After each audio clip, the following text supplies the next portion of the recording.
यार विवेक, देख ता हमनी के वीडियोस कितना लोग देखले बाड़े।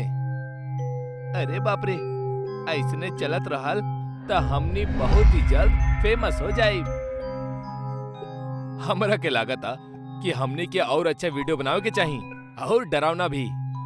कुछ और लोकेशन चाही जे कब्बो केहू ना दिखले होखे। ऐसन बात है त चला पुराना खंडर में, एकदम यूनिक जगह बा, आज तक केहू भी एक्सप्लोर ना कइले बा। तू पागल बाड़ा? सब लोग कहेले कि वहाँ भूत बा। भूत भूत कुछ ना होखेला यार।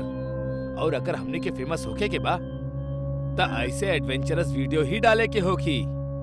सोच ला, डर के आगे जीता हमार दोस्त।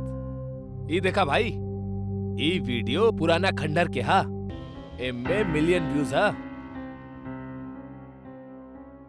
समीर जोन वीडियो दिखैलस ओमे सन्नाटा के शोर रहल, डरावना, माना पुराना खंडर के हवा तक लोगन के रूह सुखा देहत।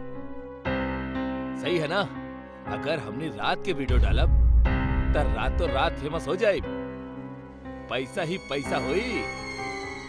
चला ठीक है, चल जाओ। पुराना खंडर के बारे में कई गो डरावनी कहानी रहल, पर समीर और विवेक के लागत रहल कि ये सब झूठ है, मन गढ़ंत कहानी है। ऑटो, कहाँ जाए के बा भाई? पुराना खंडर। शाम हो चुके बा, ये समय सही ना है पुराना खंडर में जाए के खातिर। क्यों भाई? हर दिन केहू ना केहू के लाश मिलेली वहाँ, और सुनले बानी कोनो तड़पत आत्मा बा जौन लोगन के तड़पा तड़पा के मारेली। बस बस, ना जाए के बात ना जा, पर डरावा मत। तू अपना आँखी से कुछ दिखले बाड़ा का? ना, बस सुन ले बानी। बिल्कुल, सब खाली सुन ले बाड़े, केहू कुछ दिखले ना बा। तू ना जाइबा पुराना खंडर तक केहू और चल जाई, केहू ना जाए वाला वही जा। अगर ज्यादा पैसा मिली तब तू भी जाइबा। सोच ला, केहू और गइल तो नुकसान तोहरे होई।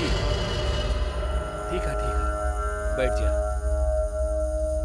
आखिरकार समीर और विवेक ऑटो वाले के पुराना खंडर ले जाए खातिर मना ही ले ले। एमे से केहू भी ना जानेला कि इनकर साथे आगे का होके वाला बा। खंडर में सच में भूत है का? हमरा कुछ ज्यादा पता ना, पर सुन ले बानी एको लड़का और लड़की पुराना खंडर में गए रहे। लड़की शादी से पहले ही गर्भवती हो गई रहे। ई राज सबके सामने आ जाला के डर से लड़का लड़की के तड़पा तड़पा के उहे खंडर में मार देले रहल। सही कहानी हाँ। हमार फट रहल बा और तू हंस रहल बाड़ा। तू पागल बाड़ा? हम तो इहो रिकॉर्ड कर ले बानी।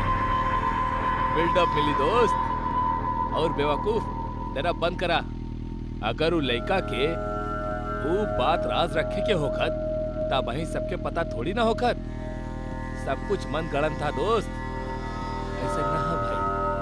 वो लड़की के मरला के कुछ दिन बाद वो लड़का पागल हो गए और बड़ा बीमारी से मर गए। ई सुन के विवेक हक्का बक्का रह गई, ओकरा डर लागत रहा। भाई हम ये जब पहुंच तो गए नहीं, हमने बस थोड़े ही देर के काम बा, वीडियो बना के वापस चल जाई। ठीक है, तू लोग यही जे उतर जा, हम खंडर के अंदर ना जाए, यही जे तोहनी के इंतजार करब। ऑटो वाला के वापसी के भाड़ा मिले वाला रहल। ई सोच के वो रुक जाला। समीर और विवेक खंडर के अंदर जाले। खंडर बहुत ही शांत रहल, मानो सन्नाटा में भी शोर रहल। वाव, का खंडर हा। आवा वीडियो बनावल जाई। खड़े खड़े देखा थी रही बा या अंदर भी चल बा। समीर वीडियो शूट कर रहा बा। हर तरफ अंधेरा ही अंधेरा बा और अचानक ओकरा के चमकर लाल चीख सुन के जब विवेक पीछे घूमेला तो ओकरा भी उहे लाल आग दिखाई देली। दोनों सहम जाले और अपन जान बचावे के लिए भागे लगे। लेकिन जब ट्रेन के आवेले त गेट बंद रहा। अरे भाई बचावा बचावा हमनी के। ऑटो वाला डर जाला। हम बोले रहो अंदर मत जा। अरे भाई वो सब छोड़ा, हमार मदद करा पहले। समीर और विवेक तीनों मिलके गेट खोलने की कोशिश करते हैं, पर वो गेट वो लोगन से खुल ही ना पाए। तब फिर अचानक से केहू के कदम के आहट सुनाई देला और कोनो औरत समीर के घसीट के खंडर के अंदर ले जाए।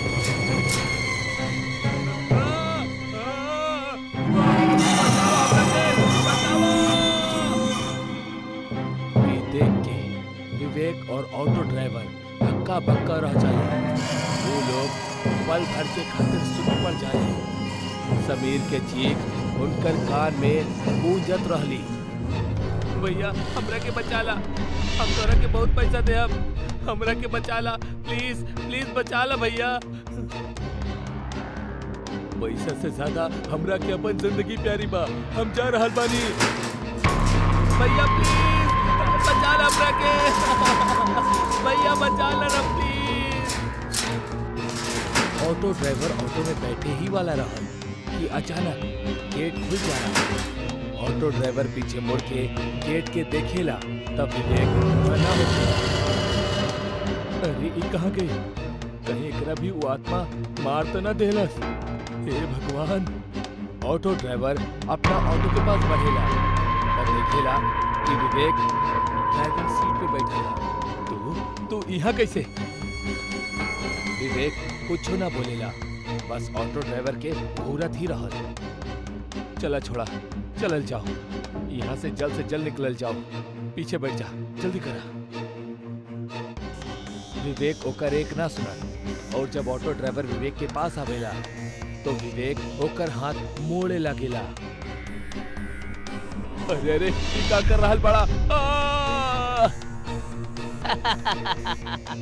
कर रहल बड़ा ना, कर रहल बाड़ी।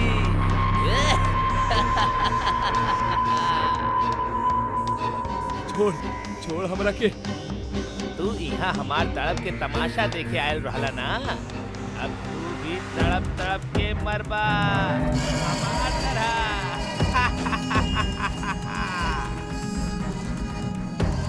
अरे ना, हमरा ज्यादा हमरा के। विवेक ऑटो ड्राइवर के हड्डी तोड़ब शुरू कर देलस। ओकर पूरा शरीर से कड़ कड़ के आवाज आए लागल और हर हड्डी के आवाज के साथे ओकर चीख गूंजे लागल।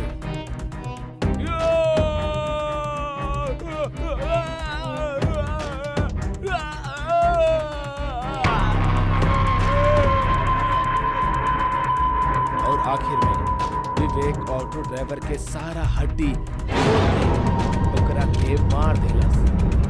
अब बस विवेक जिंदा रहल। विवेक हंसत हंसत खंडर से खाई की ओर बढ़े लागल। हमके तड़पत देखे के लोगन के शौक कब्बो पूरा ना होखी। हम सबके तड़पा तड़पा के मारब।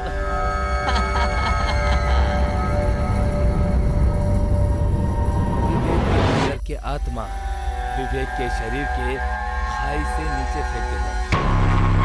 विवेक चट्टान से टकरा नीचे पहुंच गई और वो अपन आखिरी सांस लेलस। विवेक के मरला के बाद खून से सनल पांव खाई से खंडर की ओर चल पड़ल। तड़पत आत्मा वापस खंडर में चल जाली। यार एजा आ तो गई नहीं, लेकिन पता न काहे कोनो फार्म हाउस मिलत ही नहीं खे जहां हम कम से कम एक हफ्ता तो रुक सकी। बात तो सही बा, बाकी कोशिश जारी रखे के हुई, काहे कि कहीं ना कहीं तो हमनी के ठिकाना मिल ही जाए। बाबू साहेब, का आप लोग रहे के जगह ढूंढ रहल बाड़े? हाँ, लेकिन आपके बारे? हमार नाम जय शुक्ला और हम यही जगह ही निवासी बानी। हमारे को पुराना लेकिन आलीशान फार्म हाउस बा जौन शहर के एकदम कोने में बा। दो कपल अपना हॉलीडे के एंजॉय करे खातिर मनाली गए रहले, जहाँ उनकरा कहीं भी रहे के खातिर होटल रूम ना मिलत रहे। लेकिन एगो आदमी उनकरा पास आवेला और उनकरा ई ऑफर करत करत कहेला कि आप चाही तो हमार मकान में रह सकेनी। किराया लगभग आधा रहे और एमे भी अच्छी बात ई रहे कि फार्म हाउस बहुत बड़ा और आलीशान रहे। लेकिन हर खूबसूरती के पीछे कोनो न कोनो खतरनाक सच छुपा होकेला। देखी साहब, ये घर तो काफी अच्छा बा, लेकिन प्लीज यहाँ ज्यादा शोर शराबा ना करी और बेसमेंट के दरवाजा हमेशा बंद ही रखिया। हम का करब और का ना करब एकर चिंता आप मत करी, आपके आपन किराया मिल जाई, बस आप यही से मतलब रखिए। सुशांत जय शुक्ला रूम मालिक के बात के एकदम से नजरअंदाज कर देलस और उनके वहां से जाए के कह देलस। आज ट्रैवलिंग की वजह से सब काफी ज्यादा थक चुकल रहले, यही वजह से सब तुरंत ही बेड पकड़ल सही समझ ले। रात 12 बजे अचानक से तेज गुर्राहट सुनाई पड़े लगल। कोनो जानवर रहल जौन जोरों से गुर्रात रहल और ये आवाज लगातार आवत रहल। स्नेहा उठा, तोरा के कुछ सुनाई देता? हाँ यार, बाकी ये आवाज बहुत अजीब और डरावना लगा था। कौनो आदमखोर जानवर रहल जेकर लगातार तेज गुर्राहट उ चारों के नींद उड़ा देलस और ओकर बाद सब लिविंग एरिया में पहुंचले। ओह शिट, मकान मालिक के 15 मिस्ड कॉल, ऐसा का तूफान आ गई? वो घर के मालिक उनकरा के 15 मिस कॉल देले रहले। गहरा और थकावट से भरल नींद और फोन के साइलेंट होखला के कारण वो फोन के ना देख पौलस।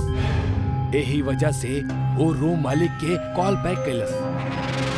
हेलो, अरे शुक्ला साहब, ऐसन का हो गए कि आपके इतना ज्यादा मिस कॉल बा? साहब, आप लोग आज गलत समय पे गलत जगह पर आ गए बानी, हमरा के माफ कर दी। हम कुछ पैसा के लालच में आपके वो फार्म हाउस के सच बतावल जरूरी ना समझनी। सबसे पहले तो आप जाके बेसमेंट के दरवाजा बंद करी, काहे कि हमरा के तो बाद में याद होगा कि वो दरवाजा तो खुलल ही बा। वो हैवान कबो भी वजह से निकल सकेला। कौन हैवान? आप का बात कर रहल बाड़े? इतना में फोन अपने आप कट गई। मकान मालिक कुछ बहुत ही जरूरी बात बतावे के कोशिश करत रहे, लेकिन अफसोस आज किस्मत भी इनकर के साथ न रही। का बहन? सुमित? का बात बहन? वो कुछ बेसमेंट के बारे में बतावत रहले कि जल्दी से दरवाजा बंद करला, वरना वो हैवान कबो भी वजह से बाहर निकल सकेला। इस शुक्ला भी ना, यही से तब हम एकरा पे गुस्सा कैले रहनी। ई कोनो वक्त बका मजा करेगी। इतने में एक और तेज गुर्राहट पूरे फार्म हाउस में गूंजे लागल। यार तुम लोग रुका, हम बस अब ही देख के आवतानी कि कहीं बेसमेंट से तो ये आवाज ना आवता। सुमित भागत बेसमेंट की तरफ गए और दरवाजा बंद करे के मकसद से वो बेसमेंट के बाहर खड़ा हो जाला और तब भी सुमित के एगो तेज चीख निकल जाला, जैसे सब बहुत ज्यादा घबरा जाले। Oh shit, Sumit, Sumit! हर केहू सुमित की आवाज लगावत लगावत बेसमेंट में पहुंच जाले। तब उनकर होश उड़ जाला, उनकर पैर, हाथ और जबान सब एक साथ कांपे लागेला। सुमित! क्या हो गई भगवान? चुप हो जा निधि, वाकई ये बहुत ज्यादा दर्दनाक बा, लेकिन हम ये हैवान के ना छोड़ब। अब ही के लिए शांत रहा, काहे कि हल्का आहट से हमनियों के उहे हाल हुई जो सुमित के भाई जब वो सब सुमित के चीख पे बेसमेंट में गई नी तो देखनी एगो 7 फीट के मॉन्स्टर उल्टी दिशा में घूम के सुमित के गर्दन के नोचे जा रहा। ये दिल दहला कर रख देने वाला दृश्य देख के बचल तीनों धीरे धीरे पीछे हटे लगले। वो तीनों एग्जिट गेट के करीब पहुंच चुकल रहले, लेकिन तब पे वो मॉन्स्टर एकदम उनके सामने आके खड़ा हो गई और अपन तलवार से सुशांत के गर्दन के एक पल में ओकर शरीर से अलग कर देलस।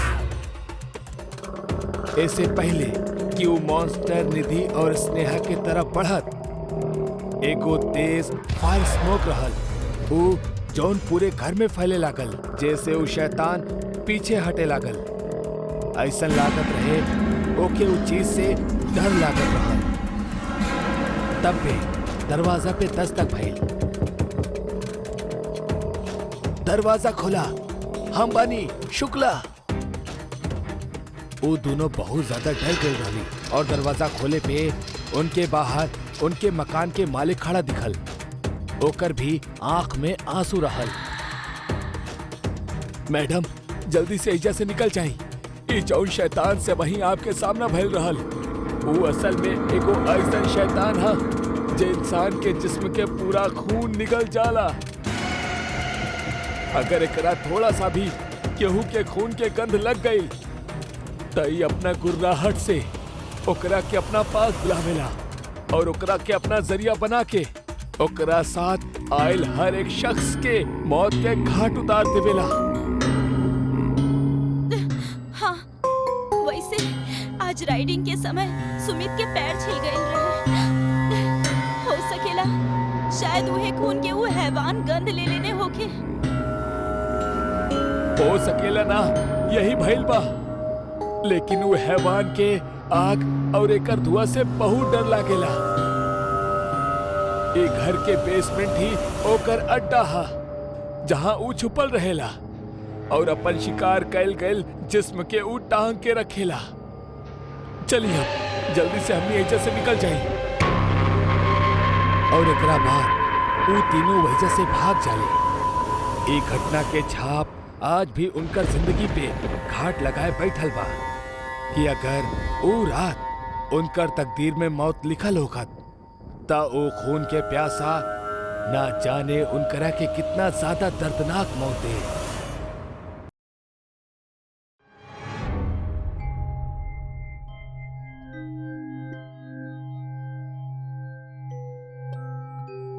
दादाजी दादाजी वो वाली कहानी सुनाई ना, वो गांव के डायन वाली।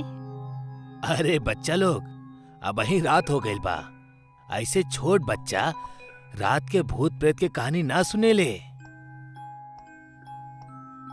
दादाजी अब हमने बड़ हो गए बानी, प्लीज हमने के वो वाली कहानी सुनाई ना। अच्छा ठीक बा बच्चा लोग, अगर तू लोग इतना जिद कर ही रहल बड़ा तो सुना देता नी। बात था आज से कई साल पहले के। साल रहल 1999, जब गांव में दशहरा के पर्व रहल। सब लोग मेला देखे जात रहले कि तब बे कुछ लोग सड़क पर एगो लंबा सा साड़ी के बिछल देखले। उस साड़ी के देख के सबके कुछ ठीक नहीं खिलागल। सबके उस साड़ी के लांग के रास्ता क्रॉस करे के मन कैलस, लेकिन एगो आवारा सा लड़का ना मनलस और वो लड़का साड़ी के नांग गईल। सड़क के किनारे से गुजरत समय कई लोग बांसवाड़ा के पास से एगो आवाज सुन ले, जौन की पानी के बौछार के रहल। बिल्कुल उहे तरह जौन तरह केहू नहाला। लोग जब ऊ तरफ टॉर्च मर ले तो उनकरा एगो औरत नहात दिखल, लेकिन अगला ही पल सबके टॉर्च एक साथ फ्यूज हो गई और फिर से अंधेरा छा गई। सब समझ गईले हो ना हो एक कौनो भूतनी या डायन बाड़ी। सबके शक बिल्कुल यही रहल। सब ऊ रात फटाफट वहीजा से निकल गईले। अगला सुबह गांव में एगो खबर आग के तरह फैल गई कि एगो डायन एक गांव के श्रापित कर देले बाड़ी। और ऊ लइका जे पिछला रात ऊ साड़ी के लांघल रहे, उहे रात खुद के घर में फांसी लगा के आत्महत्या कर लेलस। इस सारी खबर गांव में आग के तरह फैल गई और हर कोई बस उहे डायन के दहशत के बात करे लागल। अक्सर दशहरा, दीपावली जैसन पर्व में गांव खेड़ा में डायन वगैरह घूमा करेली। ई एगो आम बात रहल। ता लोग सोचले कि जैसे ही दशहरा बीत जाई सब कुछ शांत हो जाई, लेकिन ऐसा ना भइल, बल्कि उ डायन के तबाही अपन जन्म लेहल शुरू कैले रहल। दशहरा के 10 दिन बीता थी, गांव में एकदम से कयामत आ गई। सारा पालतू मवेशी मरे लगले। केहू देर रात उनकरा मार कर उनकर पूरा खून चूस लेहत। जिंदा बच्चा भी गांव में पैदा ना होखत रहले। गर्भवती महिलाओं के बच्चा उनकर गर्भ में ही मर जात। सबके इहे मानव रहल कि इस सब के कारण उहे डायन बाड़ी जे अपना श्राप से पूरा गांव के बर्बाद कर देले बाड़ी। गांव में अब खेती करब भी नामुमकिन हो गल रहले। खेत में बंजर जमीन रहल, सारा फसल सूख गल रहे और यही कारण कई सारा किसान खुदकुशी को ले ले। दादाजी, बाकी डायन ए तरह लोगन के काहे मारत रहली? काऊ कोनो बदला लेवे आयल रहली? ना, वो कोनो बदला के मकसद से ना आयल रहली। वो एक गांव के हासिल करल चाहत रहली, काहे कि ओकरा हमनी के गांव के अपन अड्डा बनावे के रहल, जेकर सुझाव ओकरा एगो तांत्रिक देले रहल। कुछ साल पहले गांव वाले उ तांत्रिक के गिनौना काम के वजह से पीट पीट के गांव से बाहर निकलले रहले और ओकर ही सुझाव पे उ डायन हमनी के गांव पे निशाना सदले रहल। दादाजी, फिर आगे का भइल? का उ डायन सबके मार देहलस? ना बेटा, सबके मारब संभव ना रहल, लेकिन जे नियम के ना मानेला उ डायन के जाल में आसानी से फंस जाए। नियम? कैसन नियम दादाजी? जैसे सूरज ढलने के बाद घर के दरवाजा खिड़की बंद हो जाओ, केहू के दरवाजा खटखटावे पे दरवाजा ना खोले के। लेकिन ऐसे डायन शांत ना बैठलस, बल्कि ऊ दूसरा पैतरा अजमौलस। अब तक शादी बारात भी गांव में ना हो सकत रहल, वरना डायन के पास एगो भारी मौका होखत अपन शिकार फंसावे के। ओ गांव के सब लोगन के अपना वश में करब शुरू कर देहलस और ओसे दूसरन के नुकसान पहुंचाओ चालू कर देहलस। धीरे धीरे उ डायन के आतंक बढ़त चल गई। दादाजी, फिर गांव वालन के उ डायन से छुटकारा कैसे मिलल? गांव वालन उ डायन के दहशत से घबरायल रहले। इहे बीच सभी में एगो खबर उठेली कि ई काम उहे तांत्रिक के हाथ जेकरा 3 साल पहले गांव से धक्का देके बाहर निकाल दिहल गए रहे। गांव वालन गुस्सा में लाल भइले, उ तांत्रिक के पता करेले और फिर ओकरा जान से मार देवे के धमकी देवे के कहेले। सुन बे तांत्रिक, वो डायन के कोनो भी तरह ई गांव से बाहर कर दा। हमरा पता बा तू ही उ डायन के हमनी के गांव के पीछे लगौले बाड़ा। अगर तू ऐसा ना कोइला तो तोहरा हमनी ऐसा भयानक मौत देहब कि तू तंत्र विद्या भी भूल जाइबा। गांव वालन उ तांत्रिक से ओकर कवच छीन लेवेले, जेकर सहारे ऊ जिंदा रहल। अगर कुछ दिन में ऊ कवच ओकरा के दोबारा ना मिली तो ऊ अपन सारा के सारा शक्ति खो दी, जैसे कि ओकर सालन के तपस्या पे पानी फिर जाई। तांत्रिक के मजबूरन गांव आवे के ही पड़ल। उस साल के आखिरी रात के साधना शुरू कर देहलस। साधना में हम और हमार 2 और साथी बैठल रहले। तांत्रिक मंत्र के जपल शुरू कर देहलस। वो डायन कुछ ही पल में सामने हाजिर हो गईल, जौन बहुत ही डरावने चेहरा के साथ आयल रहे।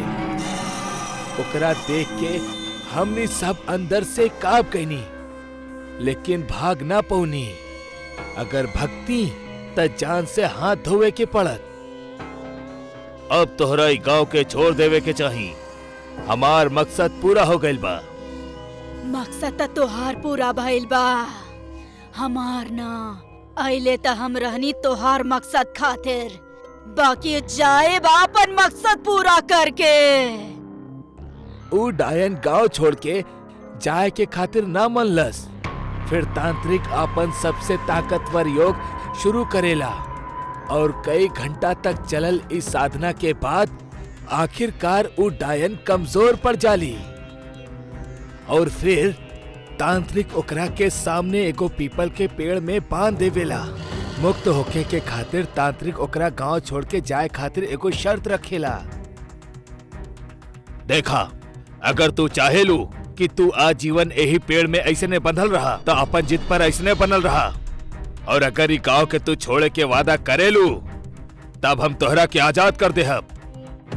ठीक बा तांत्रिक, हम एक गांव के छोड़ देहब, बाकी हमार भी एगो शर्त बा कि यहाँ मौजूद कौनो भी शख्स आज के रात भइल दास्तां के जिक्र कबो भी केहू से ना करी, ना त हम ओकर सामने आ जाइब और ओकरा के मार देब।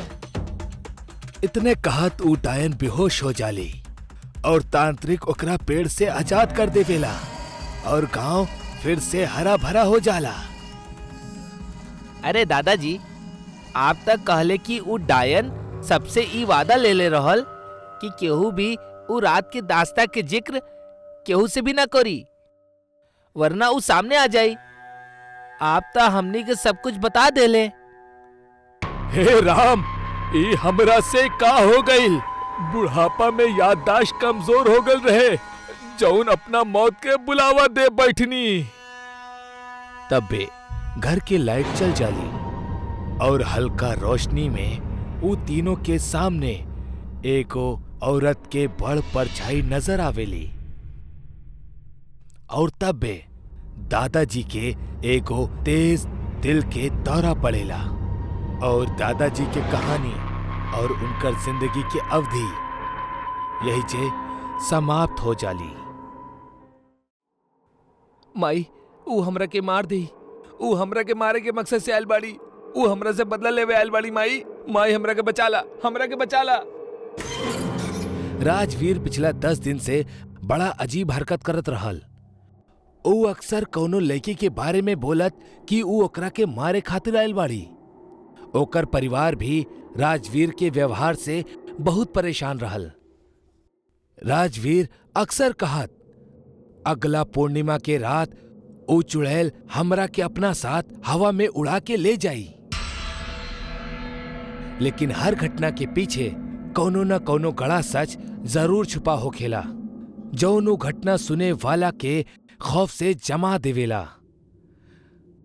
राजवीर के ई हालत के अंजाम भी एगो ऐसन ही सच रहल, जौना वजह से राजवीर आज खुद के मौत के तारीख भी जानत रहल। 1 साल पहले राजवीर पेशा से एगो मैकेनिक के काम करत रहल। जिंदगी बस कटत रहल।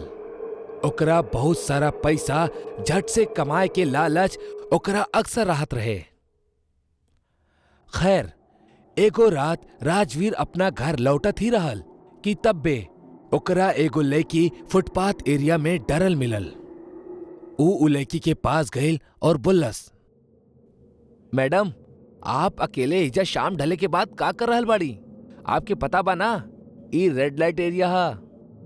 ई जगह रात के समय तक का दिन के समय भी लेकिन के खातिर सेफ नहीं खे। हम वही एरिया से तो भाग के आयल बानी। प्लीज हमरा के आज रात खातिर पनाह दे दी। कल सवेरे होते हम यहाँ से निकल जाई प्लीज। ठीक बा, लेकिन केहू के पता ना चले के चाहिए। आज रात आप हमारा घर में ठहर सकेली। वैसे आपके नाम का बा? हमार नाम प्रेमलता बा। हम इहे के रहे वाला बानी। बाकी ई लोग हमरा के जबरदस्ती यहाँ रखे चाहेले और इहे कारण बा कि हम हेने ओने छिप के भाग रहल बानी। ठीक बा, आज के रात तू हमरा घर में छुप सकेलू। ओ रात प्रेमलता राजवीर के घर में ही छुपल रहल। अगला सुबह जब राजवीर उठलस तब प्रेमलता के जुल्फों के लहरावत देख ऊ ओकरा पे मोहित हो गईल। रात के अंधेरा में ओकरा प्रेमलता के खूबसूरती पूरी तरह से ना दिखल रहे। राजवीर मन ही मन प्रेमलता के पसंद करे लगल। ऊ बिना वक्त गवाए प्रेमलता के उहे वक्त अपना मन के बात जाहिर कर देलस। सुना, हमरा के तू बहुत अच्छा लगलू।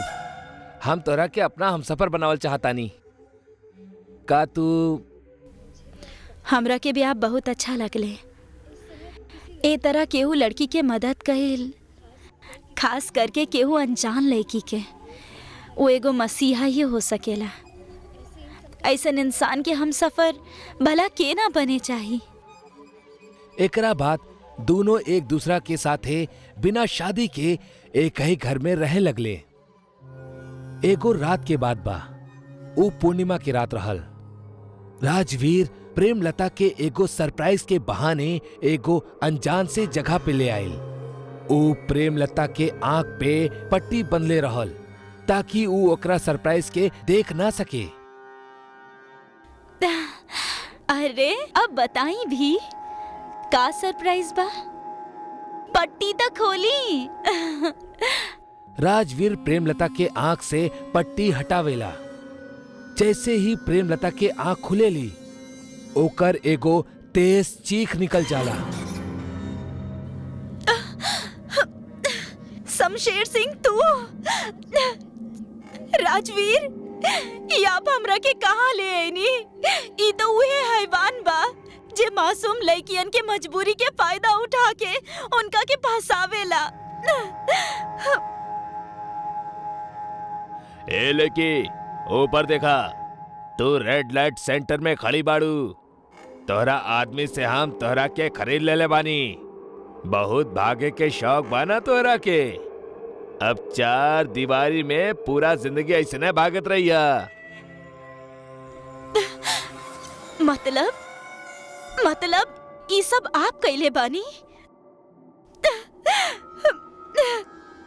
तू तई हैवान से भी निकम्मा निकलला। तोहरा नरक भी नसीब ना होई कबो ना।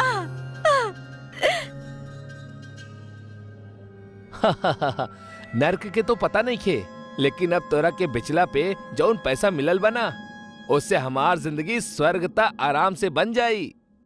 तोहरा के का लागल हम तोहरा से प्यार करे लगनी? अरे पगली, जौन रात तू भगलू उहे रात ई लोगन से हमार सौदा हो गल रहे।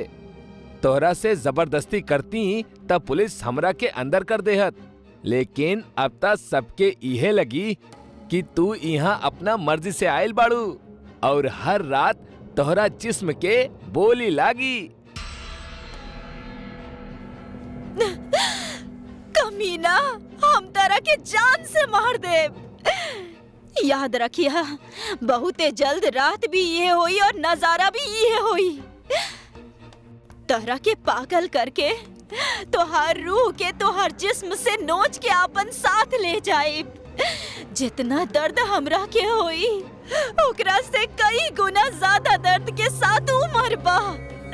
जिंदा हो के भी मुर्दा की जिंदगी जीबा तू। खैर एकरा बाद एक किस्सा यही से समाप्त हो गई। प्रेमलता के जबरदस्ती रेड लाइट एरिया में वैश्यावृत्ति के तौर पर मजबूर कैल गई। लेकिन ठीक 6 महीना बाद अचानक एगो खबर आयल कि प्रेमलता पंखा से लटक के खुदकुशी कर लेले बाड़ी। एकरा ठीक 2 दिन बाद ही एगो और खबर आयल कि शमशेर सिंह के भी सड़क दुर्घटना में मौत हो गई। सबसे बड़ गुनेगार ता अबहीं भी जिंदा रहल, राजवीर। आज 6 महीना बाद प्रेमलता के रूह राजवीर के तलाश में आयल हा और अब दुनिया के कोनो भी अघोरी, तांत्रिक, पंडित ओकरा के ना बचा सकेला। इंतजार रहल तब बस पूर्णिमा के रात के, और जैसे ही पूर्णिमा के दिन आइल राजवीर के तबीयत बिगड़े लागल। ओकर चीख इतना दर्दनाक रहल कि जैसे ओकरा गरम तवा पे लगातार केहू सेक रहल बा। ओकरा हर 10 मिनट पे दौरा पड़त और आखिरकार रात के 1 बजे के करीब वो चुड़ैल राजवीर के कमरा में दाखिल हो गई। ओकर भयानक शक्ल देख राजवीर चिल्लाए लागल, लेकिन ओकर आवाज वो कमरा तक ही सीमित रह सकत रहे। हमरा के माफ कर दा प्लीज, हमरा के छोड़ दा। हम तोरा साथ गलत कईनी, लेकिन हम वादा करतानी कि हम ऐसन कब्बो केहू और के साथ कब्बो भी ना करब। कैसे छोड़ दी? याद बाना ओ पूर्णिमा के रात जब तू हमारू हैवान के साथ सौदा कैले रहला? हम तोहरा के उ रात चेतावनी देले रहनी, लेकिन तू हमार चेतावनी के एकदम नजरअंदाज कर देला। और आज हम तोहार माफी के नजरअंदाज करब।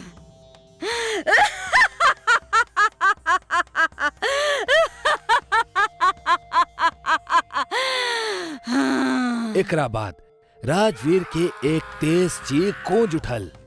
ओ चुड़ैल राजवीर के सीना के फाड़ के ओकर दिल बाहर निकाल लेहलस और ओकर रूह के अपना साथे खिड़की से उड़ा ले गईल। जब तक ओकर परिवार के लोग वहीजा पहुंचले त राजवीर के मरल शरीर टुकड़न में फर्श पर पड़ल रहल। ऊ मासूम लड़की के बदला पूरा हो गईल। यही से कहेले कर्मा कब्बो भी केहू के पता ना भूलेला, और कोनो आत्मा के बदला दुनिया के सबसे खौफनाक मौत देवेला। कहेले रात दिन से ज्यादा खतरनाक होखेला, और अमावस के रात त ऐसे भी ज्यादा। अमावस की रात में भुतहा इलाका में परिंदा भी पर मारे से पहले 100 बार सोचेला, काहे कि ई रात में भूत प्रेत और भटकत रूह के गुस्सा और उनकर शक्ति अपना चरम पर होखेली, और अपना दायरा में उस शख्स के तलाश करेले जे उनकर शिकार बन सके।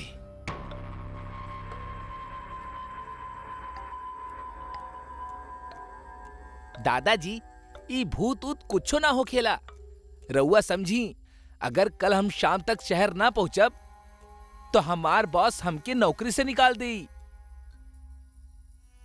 देखा बेटा, जॉब तोहरा के दूसरों मिल जाई, लेकिन जिंदगी ना।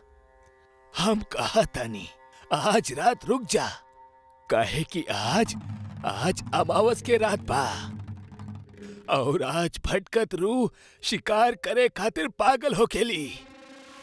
दादाजी, अब रउआ हमके गुस्सा होके पे मजबूर मत करी और जाए दी ना, हमके कुछो ना होई। संजय के ऑफिस के छुट्टी खत्म हो चुकल रहल, और ओकर बावजूद भी वो ऑफिस ना पहुंचल। यही वजह से कल तक ओके शहर कोनो भी कीमत पर पहुंचे के रहल। घर वालन के लाख समझौला के बाद भी संजय केहू के एक ना सुनलस, और अपन सामान लेके गांव के पुराना कब्रिस्तान के पास बनल इकलौते बस स्टैंड के पास अकेले पैदल ही चल पड़ल। ना जाने गांव के लोग कितना अंधविश्वासी बाड़े, पता ना का कहानी बनावेले। संजय अबहीं कुछ देर चलल ही रहल कि तबहीं आसमान के बादल काला पड़े लगल और तेज हवा चले लगल। ऐसन लगत रहे जैसे ई हवा संजय के बार बार कौनो खतरा के संदेश दे रहल बा। लेकिन वो कहेले ना, विनाश काले विपरीत बुद्धि, और ऐसन ही कुछ संजय के साथ होके वाला रहल। संजय रात 11 बजे वो भूतिया गांव में अकेला रह ही रहल। वो अब वहीं आगे कुछ दूर ही गए रहल कि तब पे ओके ऐसन लगल जैसे ओकरा पीठ पे केहू हाथ रख ले हो। ऐसन महसूस होखा थी। संजय एकदम से घबरा गए और पीछे पलट के बोलस, के बा? जब संजय पीछे पलटलस तो ओकरा के केहू न दिखल और एकरा बाद वो अपना सफर के कंटिन्यू करे लगल। वो अब एगो चौराहा पर पहुंच चुकल रहे जहां पे 4 रास्ता आपस में जुड़त रहे। संजय के चौराहा से सीधा सामने के रास्ता पे एगो आदमी दिखल जे शॉल लपेटे रहलस। ओके देख के संजय के थोड़ा हिचक भय कि भला ई शख्स इतनी रात में बेवजह मूर्ति के समान रोड पर का कर रहल बा। संजय बिना कोनो हरकत कैले वहीजा उस शॉल लपेटल आदमी के बेहद नजदीक से गुजरल। वो आगे बढ़त जात रहे, लेकिन ओके बार बार ऐसा लागत रहे कि कोनो शख्स ओकरा साथ साथ ओके पीछे चल रहल बा। संजय बहुत ज्यादा घबरायल रहे, पर फिर भी हिम्मत करके उ पीछे पलटलस त देखलस पीछे वही शॉल लपेटल आदमी पीछे खड़ल रहे। संजय के उ आदमी के बिहेवियर बहुत अजीब लगल। वो कहीं संजय के पीछा तो न करत रहे।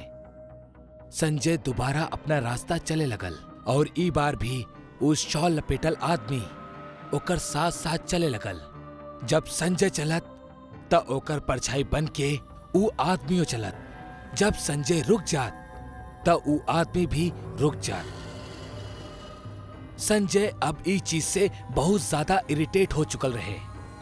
यही से ई बार उ रुकल और पीछे पलट के उ आदमी पे बहुत जोर से चिल्लाए लगल, के बाड़ा तू? कोनो पागल बाड़ा का? ई तरह आधी रात के वक्त हमार पीछा काहे करत तारा? उ आदमी ए पर कोनो रिएक्ट न कैलस और बिना कुछ बोलले चुपचाप खड़ा रहल। ओकर ई रवैया संजय के और गुस्सा दिलावत रहे। यही वजह से संजय ओकरा गले से शॉल के निकाल लेहलस तो ओकरा एक जोरदार झटका लगल। ओकरा सामने जौन आदमी खड़ा रहल ओकर चेहरा पूरा जलल रहे और आंख के पुतली सफेद रहे। भूत! ई बोलत बोलत संजय वहां से भागे लगल। अबही हूँ एको भयानक चेहरा वाले प्रेत के दिखले रहल। तब पे अचानक से ऊ आदमी संजय के एकदम सामने आ गई और दांत निकाल के हंसे लगल। मारते हब तो के तोहार हिम्मत कैसे भइल हमार असली चेहरा के घूरे के और हमार शॉल निकालने के? तू हमार असली और बदसूरत चेहरा देख ले बड़ा। अब तो हार मरल तैबा। हमके माफ कर दा, मत मारा हमके, हमसे गलती हो गई। तो के पता बना आज अमावस के रात बा। आज के रात जे पे भी हमनी के नजर पड़ेला ओकर अस्तित्व यही समाप्त हो जाला। इतना कहा थी वो प्रेत संजय के सीना में अपन हाथ घुसा देलस और एगो झटका में ओकर दिल बाहर निकाल लेलस जौन अबहिनो धड़कत रहे। संजय के आखिरी चीख के साथ ही गांव के माहौल फिर से डरावना और शांत हो गई। अगला सुबह गांव वालन के संजय के लाश सड़क पे पड़ल मिलल जिनमें दिल न रहल। ओकर दादाजी अफसोस के आंसू रोवत रहले, काहे कि मना कैला के बावजूद भी संजय अमावस के रात में जैला के बेवकूफी कैलस और अंजाम एगो भयानक मौत। कहेले ऊ गांव में हर अमावस की रात के ऊ शॉल लपेटल आदमी घूमेला, भी राही ओके टहलत दिखेला, ओकर पीछा करेला और ओके कोनो गलती करे पे मजबूर करेला। अगर केहू गलती कर देवेला त ओकर अंजाम एक झटका में उहे होखेला जौन संजय के भइल। समीर, रोहन, अदिति और सिमरन एक साथ एगो फिल्म बनावत रहले। चारों साथ में एगो मीडिया कंपनी में काम करत रहले और चारों में गहरी दोस्ती रहली। हमनी के डायरेक्टर के एगो नई लव स्टोरी चाहिए।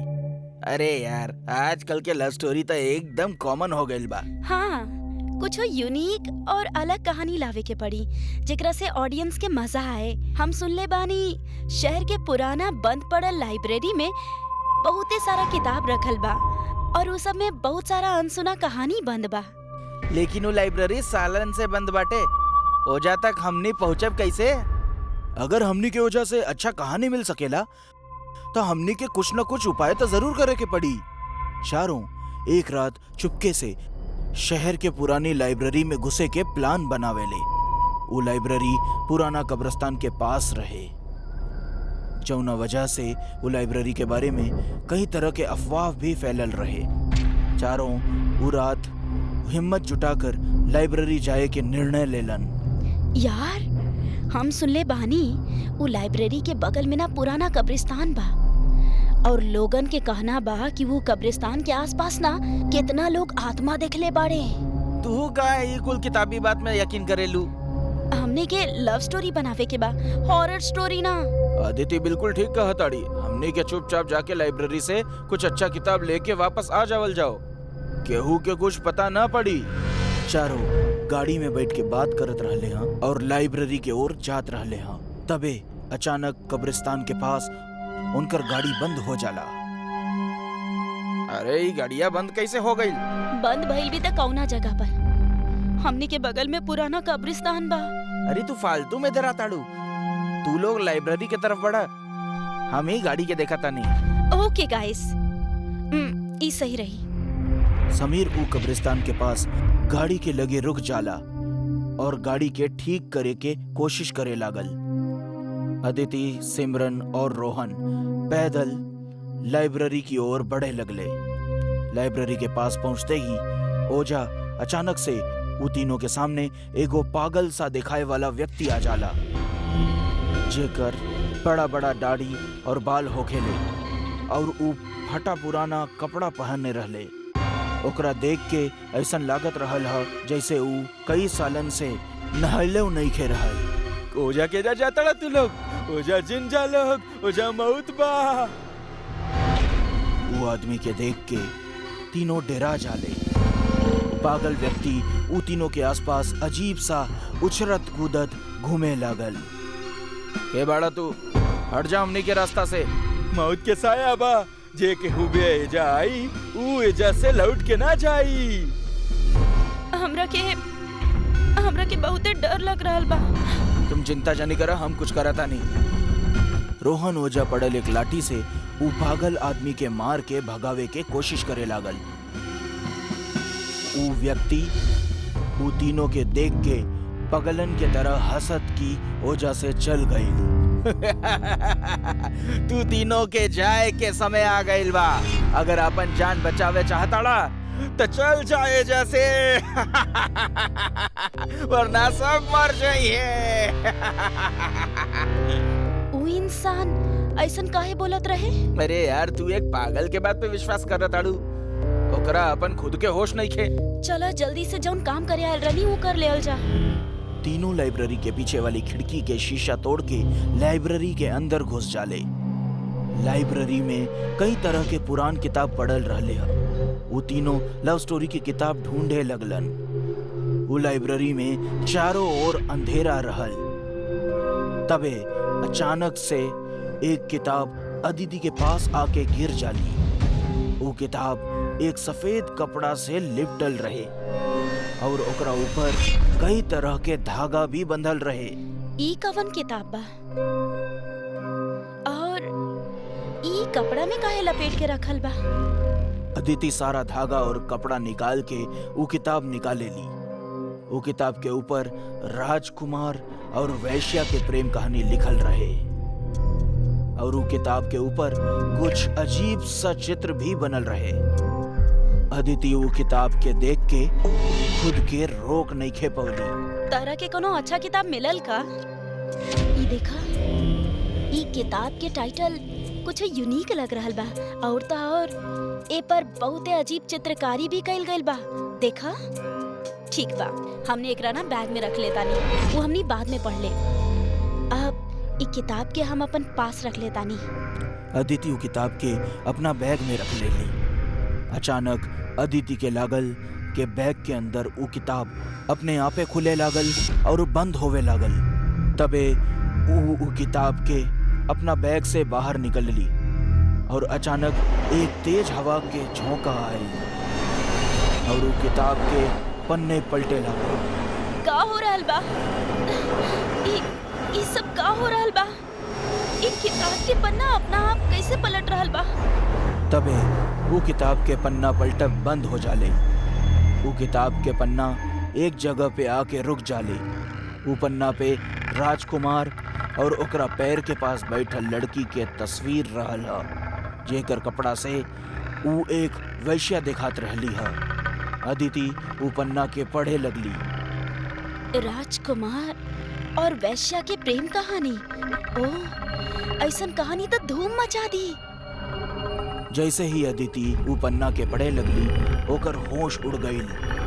वो डरा के वो किताब के फेंक देली। तबे वो देखली कि वो किताब पे बनल वैश्या के तस्वीर ओझा से गायब हो जाला और वो औरत अदिति के सामने खड़ी रहली है। तू तो राजकुमार के प्रेमिका पढ़ू ना, जेकर तस्वीर किताब में रहे, लेकिन तू बाहर कैसे आ गई? वैश्या अपने घुंघरू बजावत की अदिति के सर के अपने पैर से दबा देवेली। अदिति के मुंह से आवाज निकला बंद हो गई। अदिति ओकरा से जान के भीख मांगे लगली, लेकिन वैश्या अदिति के सर के अपना पैर तले कुचल देवेली और अदिति के आंख और जुबान बाहर आ गई रहे। ओकरा नाक से खून बहे लागल और वहीं पे ओकर मृत्यु हो गई। वैश्या अपन बाल बांध के ओझा से गायब हो गई। हमने के एजा से निकले के चाहिए। हमने सारा बुक्स इकट्ठा कर ले बानी, एमे जरूर कुछ न कुछ अच्छा मिल जाई। राहुल और सिमरन अदिति के ढूंढे लगले। सिमरन के नजर अदिति पर जाला। ओकरा देख के ऐसन लागत रहल ह माना जैसे वो बैठ के किताब पढ़त रहली ह। अरे यार अदिति, चला, हमने के यहाँ से निकले के बा। तू यहाँ बैठ के किताब काहे पढ़ रहल बाड़ू? अदिति के कोनो जवाब ना मिलला पर सिमरन ओकरा पास जाली और ओकरा कंधा पर हाथ रख ली। अदिति के लाश लुढ़क के गिर जाली। सिमरन अदिति के देख के डरा जाली और वो जोर से चीखे लगली। का भइल? काहे चिल्लावताड़ू? अदिति, अदिति, अदिति। रोहन अदिति के लाश देखकर हैरान हो जाला और वो सिमरन के हाथ पकड़ के ओझा से भागे लगल। तबे वो गलती से अपन पैर वो किताब के ऊपर रख देहलस। अदिति के ऐसन हालत के करे होई? ये देख के ऐसन लागता जैसे कोनो बुरा ताकत के काम होके। हमने के यहाँ से फौरन निकले के होगी। तबे वो किताब रोहन और सिमरन के पैर में फंस गई और दोनों गिर जाले। ई किताब यू है किताब बा जे अदिति अपना पास रख ले रहली। रोहन और सिमरन वो किताब के देखे लगलन और देखते ही देखते किताब पे बनल वैश्या की तस्वीर अपना हाथ निकाल के रोहन के गला पकड़ ले ली। दोनों यह देख के डरा गए अदिति रोहन के गला छुड़ावे के कोशिश करे लगली। तबे ओजा से ऊ वैश्या के तस्वीर गायब हो गई। तू ठीक तो बाड़ा ना? ये सब का हो रहल बा? ये जरूर शापित किताब बा। ये औरत की तस्वीर अचानक गायब कैसे हो गई? यही किताब अदिति के जान ले ले होगी। I'm sure। तबे सिमरन और रोहन के ऊपर गाड़ी के हेडलाइट के रोशनी पड़ल। बाहर समीर गाड़ी लेके आ गई रहे। सिमरन और रोहन के बहरे बुलावत रहले हा। अरे यार तू लोग सब बहरे आई क्या? गाड़ी ठीक हो गई बा, चला एजा से निकले के बा। सिमरन और रोहन वो किताब के ओजा ही छोड़ के गाड़ी के ओर भागे लगले। वो दोनों जैसे लाइब्रेरी से बाहर निकले की कोशिश करलन, ओजा वो वैश्या आ गई और अपना पायल बजावे लगली हा। दोनों ही देख के डरा गईलन। के बाड़ू तू और हमनी के काहे मारा ताड़ू? हमनी तो तोहरा के चिन्हबो न करेनी। हमनी के छोड़ दा, हमनी के जाए दा, हमनी के छोड़ दा। तबे वो वैश्या सिमरन और रोहन के गला दबावे लगली और दोनों के हवा में उठा के कांच वाली खिड़की पे पटक देवेली। देखत देखत वो दोनों के मौत हो जाला। लाइब्रेरी के बाहर से समीर इकुल देखत रहल हा। समीर अपना हाथ में एगो ताबीज लेके लाइब्रेरी के अंदर घुस जाला। तू हमार कुछ न बिगाड़ पाइबू, हमरा पता रहल ही किताब खूनी बा, यही ले हम अपना दोस्तन के किताब लेवे खातिर भेज देनी। वैश्य समीर के छू भी नहीं खेपौली। समीर किताब पे ताबीज बांध लेला और वो किताब के अपना साथ गाड़ी में रख कर ले जावे लागल। बेचारा हमार दोस्तन के इहो नहीं के पता रहल कि ई कुल हमार करा धरा बा। अब हमार पिताजी प्रोफेसर मंतोष पांडे के रिसर्च पूरा हो पाई।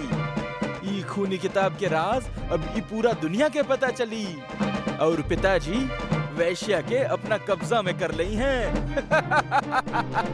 तबे समीर देखेला कि रोड के बीचों बीच वो वैश्या खड़ी बा।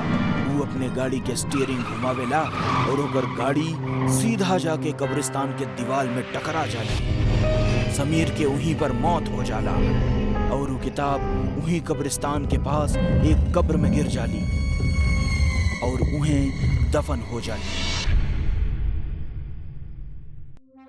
सन 1996, आज से तकरीबन 25-26 साल पहले के वो खौफनाक दास्तान जब भी याद आवेला त रूह कांप उठेला। हम उस समय 15 साल के रहनी और जून में हमार पापा के ट्रांसफर के कारण हमनी एगो दूसर जगह सेटल होके के पड़ल। ई जगह के खौफनाक सच से हमनी सब अनजान रहनी। एक दिन स्कूल से निकलत ही काला बादल ढाए लगले। हम इन्ने उन्ने छुपे के जगह ढूंढने लगनी, काहे कि हमार घर यहीजा से 1.5 से 2 किलोमीटर दूर रहे और ऐसे में भीगे के पूरा संभावना रहे। अरे आदर्श, तू भागत काहे ना बड़ा यार, जल्दी से घर पहुंचा, इससे पहले कि बारिश शुरू हो जाए और दहशत के समय भी। हम अपन दोस्त के बात सही से समझ ना पौनी और हम ओकरा रोक के बोलनी, तोहार कहे के का मतलब? हम कुछ समझनी ना। काहे कि अगर हमनी घर तक भगनी तय बा कि हमनी के भीग जावल जाई और मंडे के सबमिट करे वाला प्रोजेक्ट भी हमार बैगे में बा। पानी के तनिक बूंद भी हमार पूरा हफ्ता के मेहनत बर्बाद कर दी, जौन हम ना चाहिला। त तू का चाहता रहा? मौत? एबे मौत के बाद कहां से आ गई? देखा आदर्श, अब भाई हमरा लगे तोरा समझावे के समय नहीं खे। अगर तोरा के खड़ा रहे के बाद तो खड़ा रहा, लेकिन याद रखिया चाहे कुछ हो जाओ, पर बारिश तेज होखला के बाद ओकरा बूंद से भी दूर रहिया। अगर बारिश में केहू भी छाता लेके तोरा लगे आवे तब भूल के भी ओके पास मत जइहा, काहे कि वो बहरूपिया तोहरा के खून के बारिश में फंसा के एक भयानक मौत के नींद सुला दे। इतना कहे के बाद नितिन वहीजा से निकल गए, लेकिन उस समय गौर करे वाला बात ई रहे कि अब आस पास के सब लोग भागे के फिराक में रहले। दुकानदार दुकान बंद करके जल्द से जल्द निकल चाहत रहले। उन्हें वॉचमैन अंकल भी जल्द से जल्द ताला मार के घर जाए के जल्दबाजी में रहले। कुछ ही समय में हमार आसपास के पूरा माहौल सुन्न हो गई और इकलौता सिर्फ हम ही ऊ अनजान और सुनसान माहौल में खड़ा रहनी। कुछ ही देर में बारिश आपन एक भयानक रूप ले लेलस, जेकरा चलत अब हमार जाब्ता और ज्यादा मुश्किल हो गई। स्कूल रहे तो हम फोन ना लेनी और ना ही केहू मदद करे वाला दिखाई देत रहे। 2 घंटा बीत चुकल रहे लेकिन बारिश अबही भी खत्म ना भइल रहे। अब हमहू के घर जाए के चिंता होके लगल और अब एगो ऐसन समय भी आयल जब सूरज लगभग ढह चुकल रहे। हमरा अंदर अब घबराहट और डर दोनों एक साथ दस्तक देवे लगले। जब हम बारिश के लाल होकर दिखनी, हम ही सोच में पड़ गई नी कि आखिरी बारिश अब लाल काहे हो रहा बा। लेकिन गौर से देखला के बाद पता चलल कि वो कोनो रंग ना बल्कि खून हा। और तबाही हमके नितिन की कहालू बात याद आ गई जौनू हमके बतौले रहल खूनी बारिश के बारे में। मतलब कि ई बारिश एगो खूनी बारिश रहे। लेकिन आज तक जिंदगी में हम कब्बो भी ऐसन कोनो खूनी बारिश के ना तो होकर दिखनी और ना ही कबो सुनले रहनी। अब तो बदबू भी आवे लगल रहे और तबही हमके दूर खड़ल एगो आदमी दिखलस जे छाता पकड़ के खड़ा रहल और एगो दीवार के एक टक घूरे जात रहल। हम ओकर नजरिया के कुछ समझ न पौनी और ओकरा आवाज देवे लगनी, हेलो ओ चच्चा, हेल्प करा प्लीज, हम ही बारिश में फंस गइल बानी। हम अनजान के आवाज देवे लगनी। हमरा से काफी दूर खड़ा होखला के बावजूद भी वो हमार आवाज साफ सुन लेलस। ओकर चले के तरीका बिल्कुल भी इंसान जैसन ना लागत रहे। ओकर चले के तरीका कुछ यूं रहल जैसन कोनो भेड़िया खड़ा होके सीधा बढ़त होके अपन शिकार के तरफ। वो अनजान आदमी हमरा एकदम करीब आ गल रहे। लेकिन फर्क इतना रहे कि वो आदमी वो भीगत बारिश में छाता लेके खड़ा रहल और हम उसे थोड़ा दूरी पे एगो मकान के छत के नीचे बारिश से छुपा रहनी। वो अनजान आदमी हमरा के अपन तरफ आवे के इशारा करे लगल और हमरा भी अब सेफली घर पहुंचे के इहे रास्ता नजर आवत रहे। तो हमहू ओकरा तरफ बढ़े लगनी। लेकिन तब्बे हमार नजर वो अनजान आदमी के हाथ पर पड़ल तो हमार कदम वहीचे लड़खड़ाए लागल। हम देखनी वो आदमी अपना हाथ में खून से लथपथ एगो चाकू पकड़ के रखले रहल जौन दिखे में बहुत भयानक लागत रहे। वो चाकू के देख के ऐसन लागत रहे जैसे कुछ ही देर पहले उहे चाकू से केहू के जिस्म के फाड़ा गयल होके।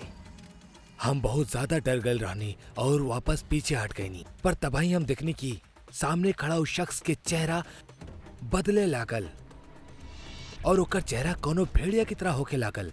नुकीला दांत और पंजा खतरनाक। हिम्मत करके हम वहीजने खड़ा रहनी और तब पे एगो बिजली कड़कल और वो भेड़िया माना वहीजा से गायब हो गई। लेकिन तबाही हमके एगो आदमी दिखल जे अभी तक अपना दुकान में ही रहल और शायद हमरा ही तरह उहो एक खूनी बारिश में फंस चुकल रहल। हम ओकरा से दूर रहनी लेकिन हमरा फिर भी सब कुछ दूर से बिल्कुल साफ दिखाई देत रहे। वो आदमी भाई जैसे ही पलटलस कि वो भेड़िया मानव ओकरा पीछे कहीं अचानक से हाजिर हो गए। ई उहे रहे जे कुछ समय पहले हमरा के गुमराह करे के साजिश में रहल। वो भेड़िया मानव के दिखत ही वो आदमी अपन संतुलन खो बैठलस और बिना कुछ सोचे समझे वो छांव से बरसत खूनी बारिश में भीगत भीगत भागे लागल। लेकिन उस समय हमार नजर वो आदमी से हटत हटत वो भेड़िया मानव पर चल गई। हम ओकरा चेहरा पर एगो शैतानी मुस्कान दिखनी और ओकरा देख के ऐसा लागत रहे कि जैसन ओकर कोनो मकसद पूरा हो रहल बा। लेकिन हैरानी के बात रहे कि एक बार भी उस शैतान ने वो आदमी के पीछा ना कैलस और ना ही ऊपे झपटलस। लेकिन बावजूद एकर कुछ देर बाद वो आदमी चिल्लाए लागल और भागत भागत अपना आप ही ओकर रफ्तार भी कम होके लागल। वो अपने आप सूखे लागल और कुछ ही पल में ओके शरीर के अतड़िया बाहर आवे लागल और रास्ता में ही गिर के वो बेहोश हो गई।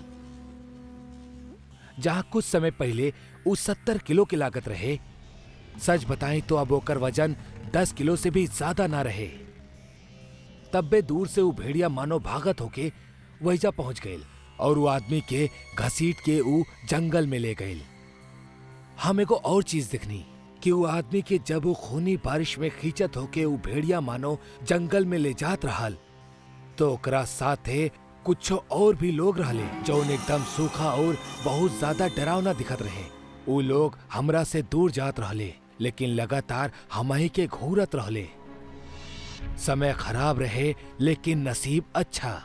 तो खूनी बारिश एक समय बाद थम गईल और अब कहीं जाके हमार सांस में भी सांस आईल, काहे कि अब हमार हिम्मत भी जवाब दे देले रहे। हम घर पहुंचनी त रात के 8 बजत रहल। डांट तो बहुत पड़लस लेकिन सच कहीं त आज के घटल घटना वो वक्त बतावल सही ना लागत रहे। अगला दिन हम अपना दोस्त नितिन के घर गईनी अपना साथ घटल घटना के बतावे। नितिन, नितिन, बाहर आवा, हमके कुछ बात करे के बा। हमार आवाज देला के कुछ देर बाद नितिन के घर से एगो बूढ़ी औरत निकलस। के बड़ा बेटा, केकरा से मिले के बा? हम जवाब देनी, नितिन।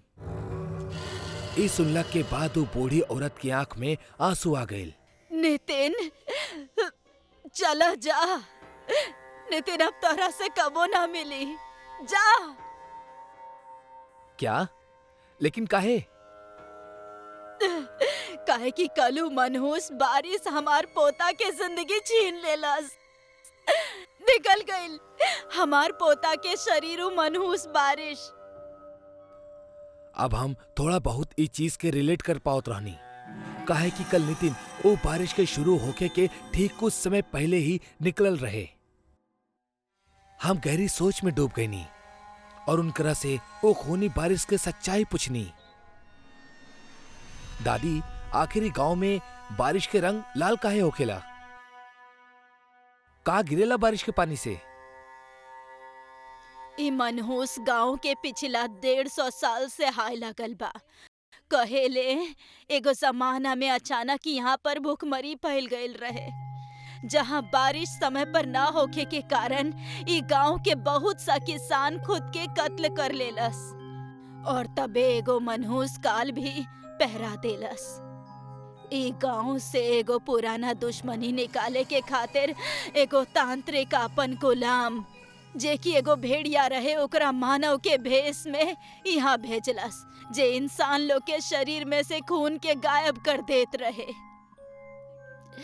लेकिन कितना पूजा पाठ के बाद ई विधि के नियंत्रण में लावल गईल और अंत में ई निश्चित भइल कि ई गांव में कबो भी ऐसन बरसात ना हुई जेकरा से कौनो भी काम कइल जाए।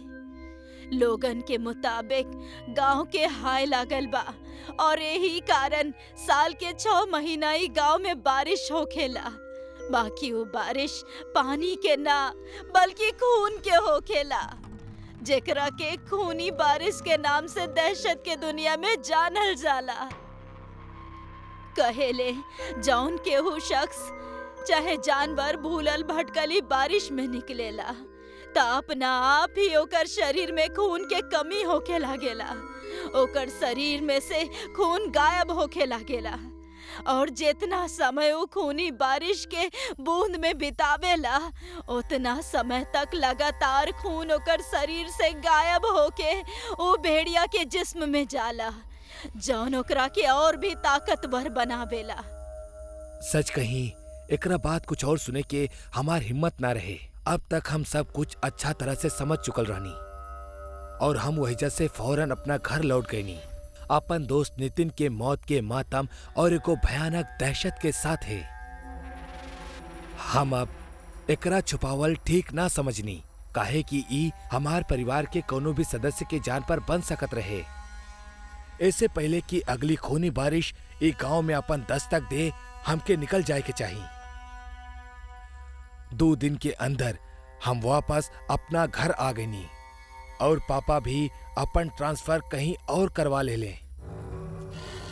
ई घटना के हम अपना जीवन के सबसे सुखद और भयानक लम्हा में शामिल करब, काहे कि आज इतना साल बाद भी ई घटना के बदबू हमरा आज भी महसूस होखेला।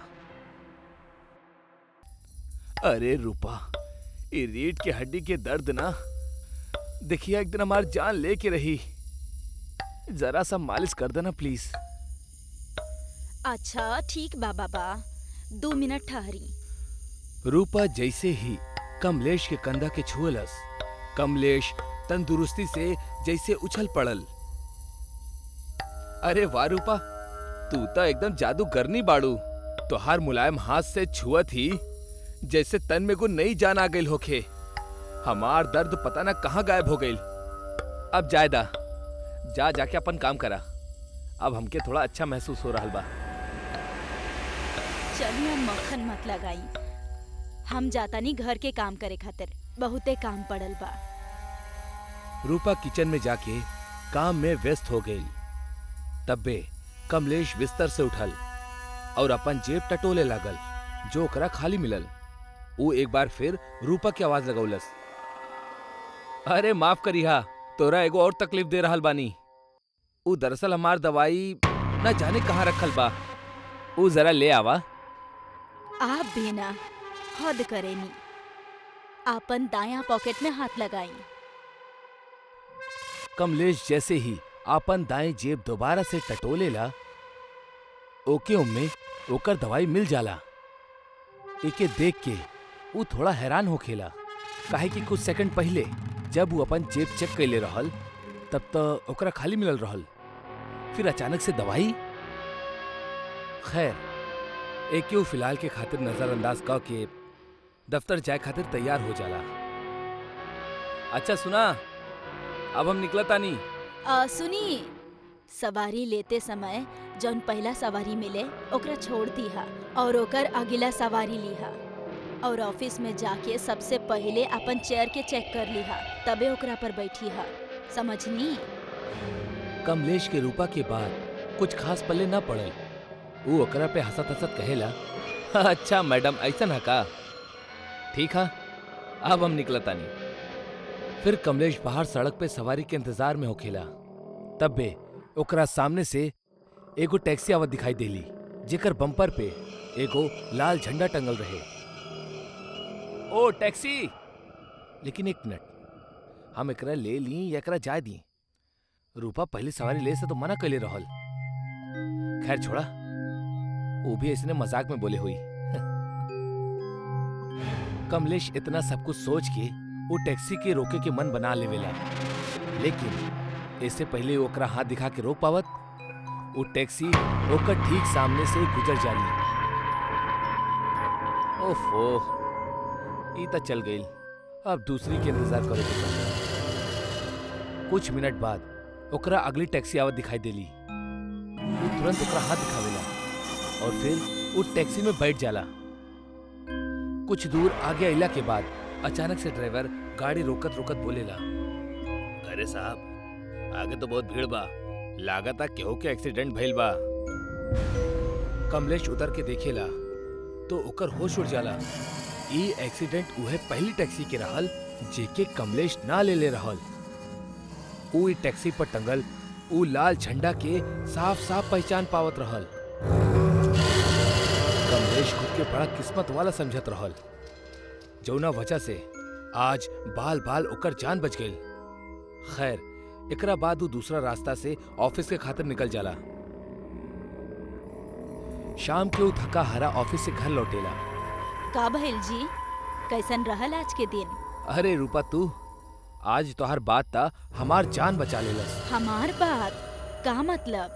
हाँ, उहे टैक्सी वाला बात जौन तू बोले रहलू कि पहला टैक्सी मत लिहा, खतरा है। उहे भाई, जैसे ही हम दूसरा टैक्सी से आगे पहुंचनी, हम देखनी वो पहला टैक्सी के एगो भयानक एक्सीडेंट भइल रहे। वाह जी, इत्तेफाक भी न जाने कैसन कैसन हो जाला। अच्छा सुना, हम ऑफिस के काम से 1 हफ्ता खातिर बाहर जा रहल बानी। हमार सामान पैक कर दिया। सीधा सीधा काहे ना कहेली, ऊ कलमुही के संगे रंगरलिया मनावे जाता नहीं। लौटी हा, फिर बता का कहलू तू? अब ना ना, कुछ तो ना कहनी।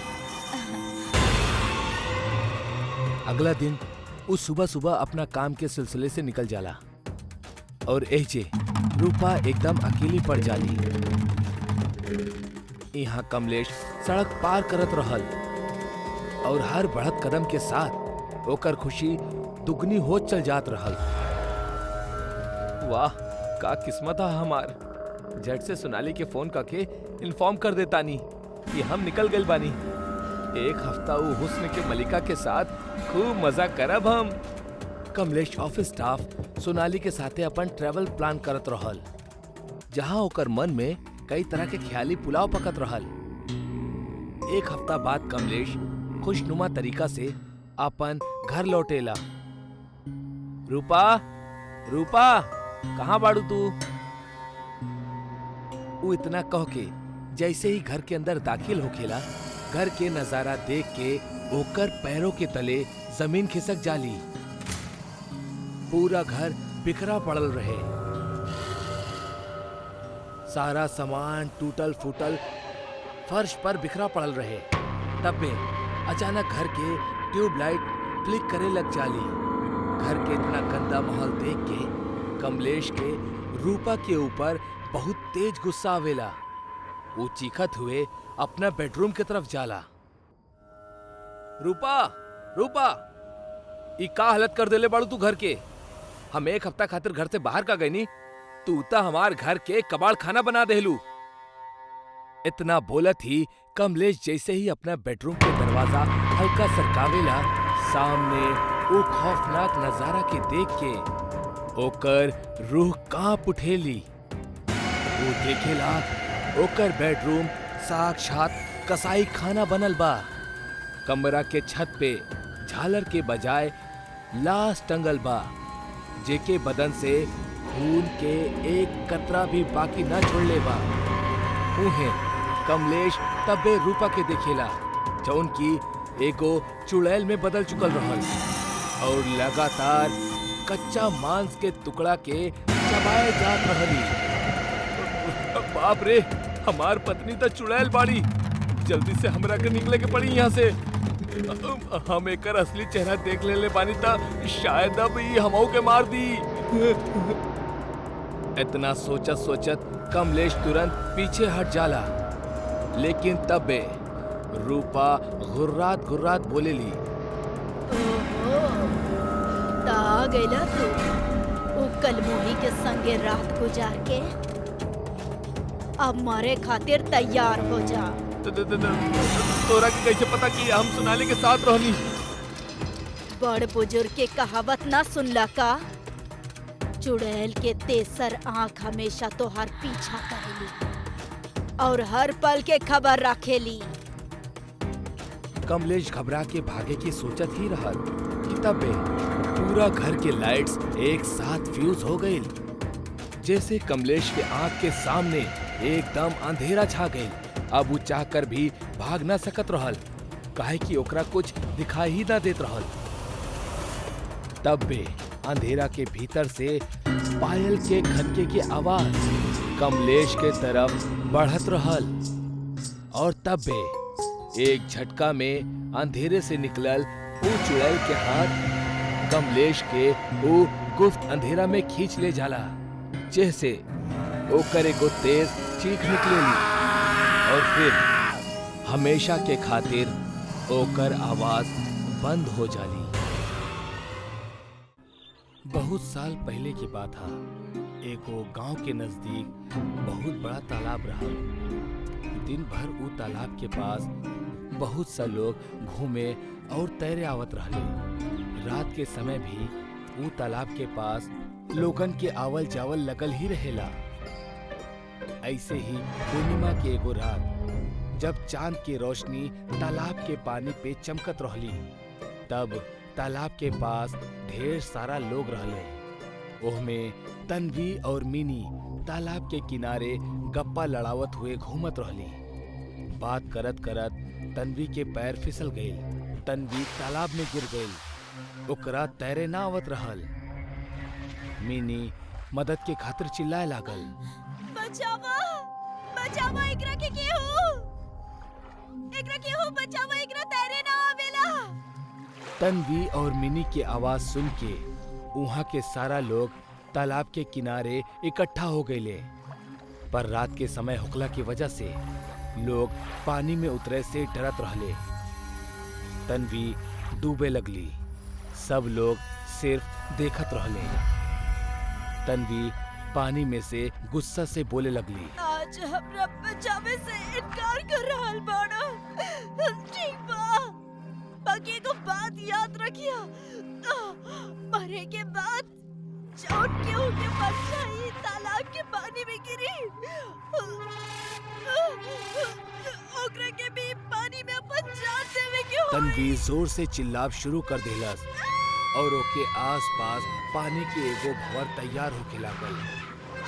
लोग डर के मारे पीछे हटे लगले। वो भंवर तन्वी के अंदर खींच लेलस और पानी शांत हो गई। लोग का भइल ई जाने के खातिर धीरे धीरे तालाब की तरफ बढ़े लगले। इतने में ही तालाब से चिल्लाए के आवाज आई, याद रखिया, परछाई।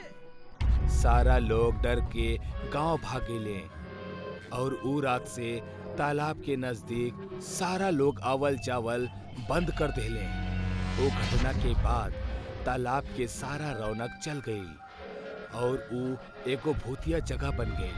ऊ तालाब के थोड़ा दूर से गांव जाए के एगो कच्चा रास्ता रहल। लोग वहां से भी गुजरे से डरत रहले।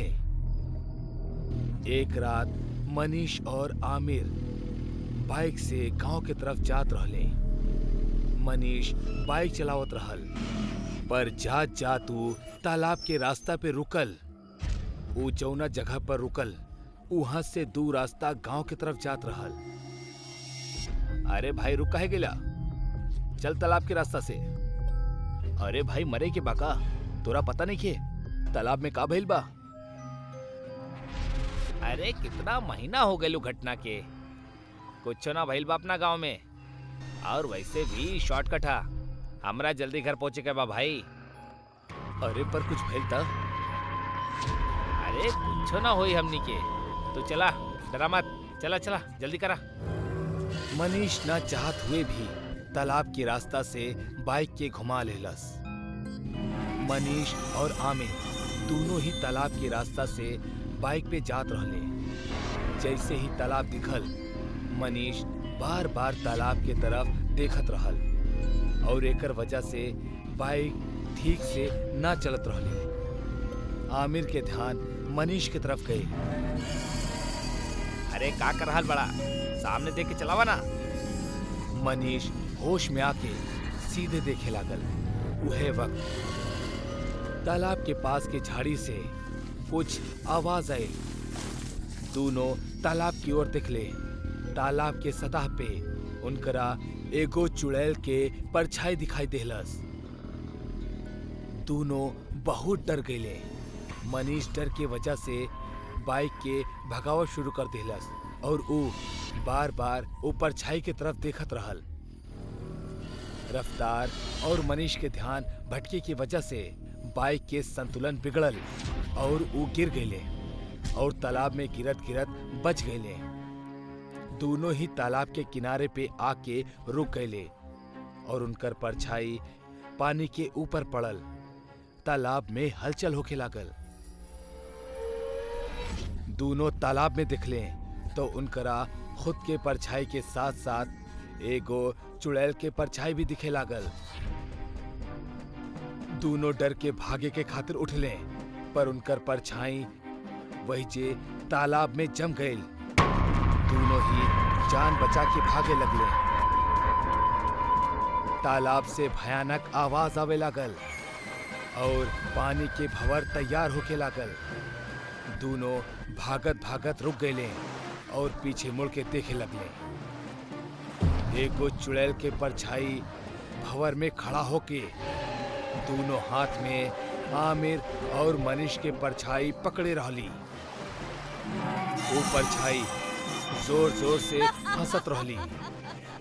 वो जैसे ही हाथ में पकड़ल, दोनों परछाई के पानी में पटकलन।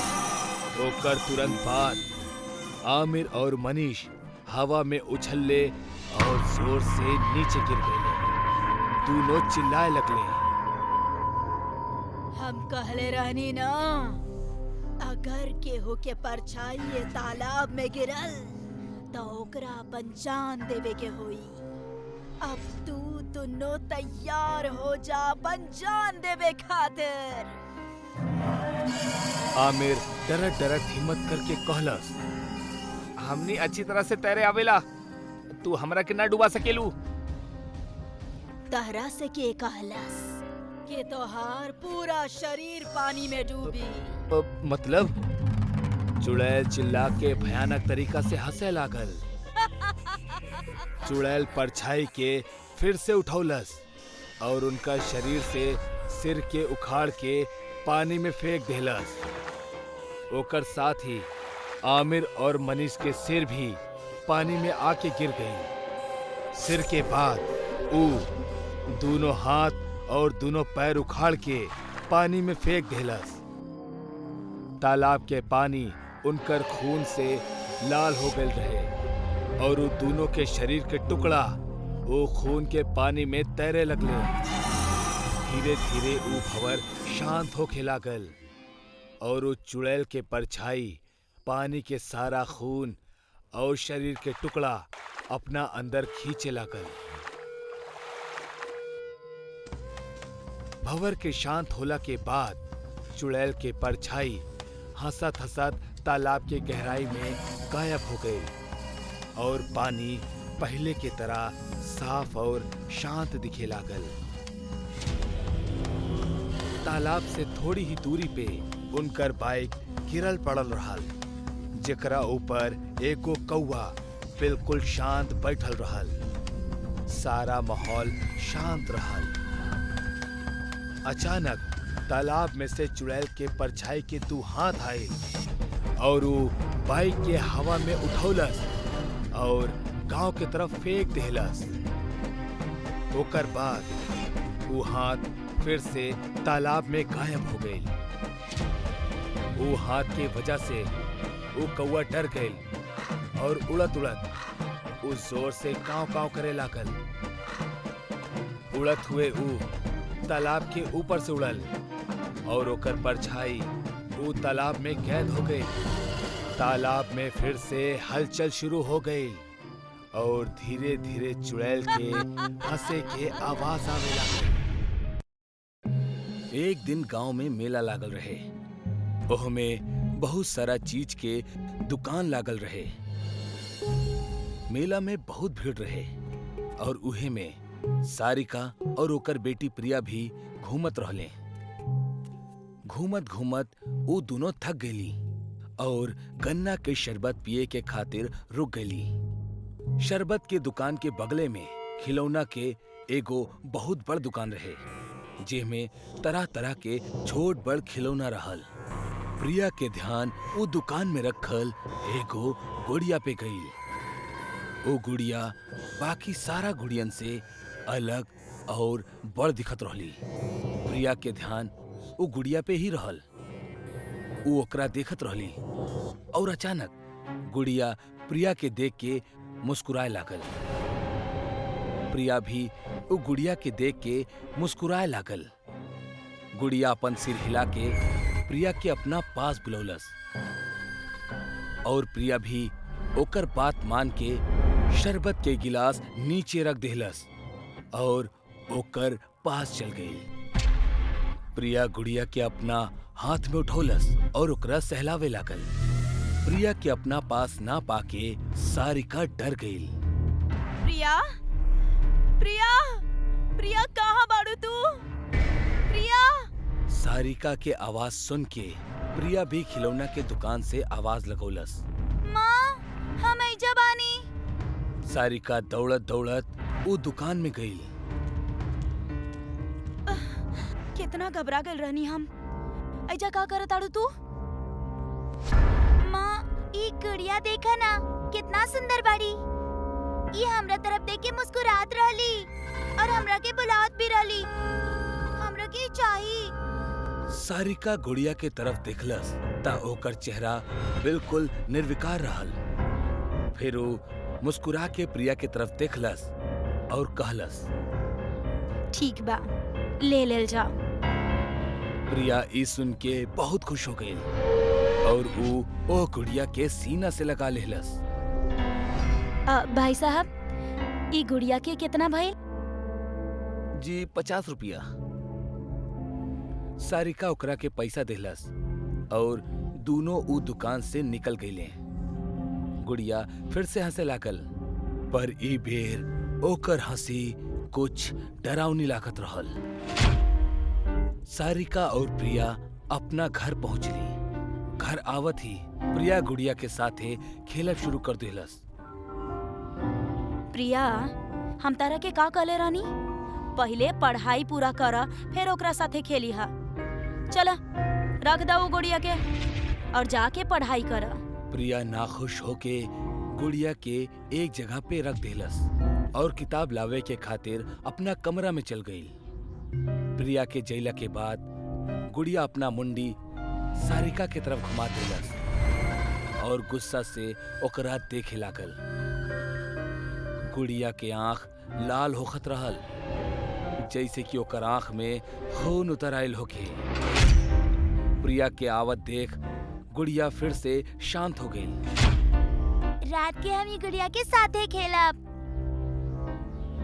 ठीक बा, अब पढ़ाई करा। रात हो गई रहल और प्रिया के पापा रंजीत भी अपना काम से वापस आ गए।